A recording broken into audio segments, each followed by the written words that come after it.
If you saw the previous video of the painting I did of the secret place, then you saw how the painting came forth through color. But in this case, we're going to do it again, but this time in charcoal. So in this moment, what I am doing is I'm scribbling all over the page. But as I am doing this, I feel led to make a rectangular shape. And I feel led to do it over and over and over. And then as you see that I drew this shadow underneath the rectangular shape, I sensed something to be there.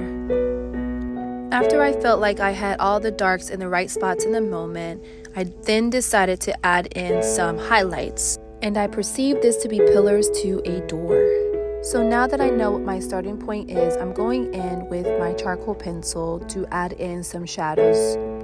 Now I feel led to take my kneaded eraser to add in some highlights.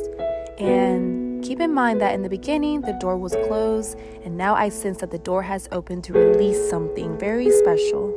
And that specialness is what you see me adding in right here. It's a waterfall, and what's coming from the waterfall is gushing waters flowing out of the door.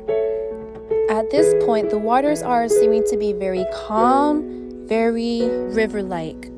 But then out comes the waves. The waves are gushing through the door at this point, and here I am adding the highlights to give it a more realistic look.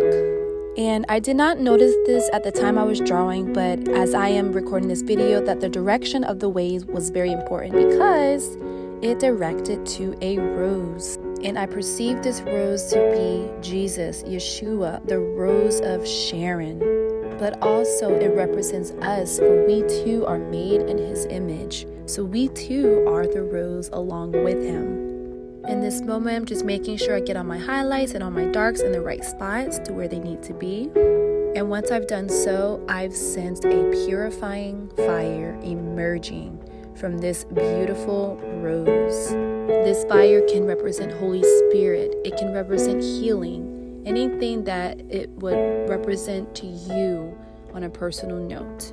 And then above the door frame, I sensed there to be a bird. I'm not sure if this is an eagle or a dove at the moment, but I will put it into prayer and wait for that revelation to come forth. And like the rose, I sense there to be flames of fire going around the bird and onto the door frame. Seems like the fire is rising and rising. And so in this case, I feel led to do it on the other side as well. So this is what it looks like so far. So what I'm going to do now is I am going to let it sit for a little bit, but I will be working on it to refine and add some finishing touches.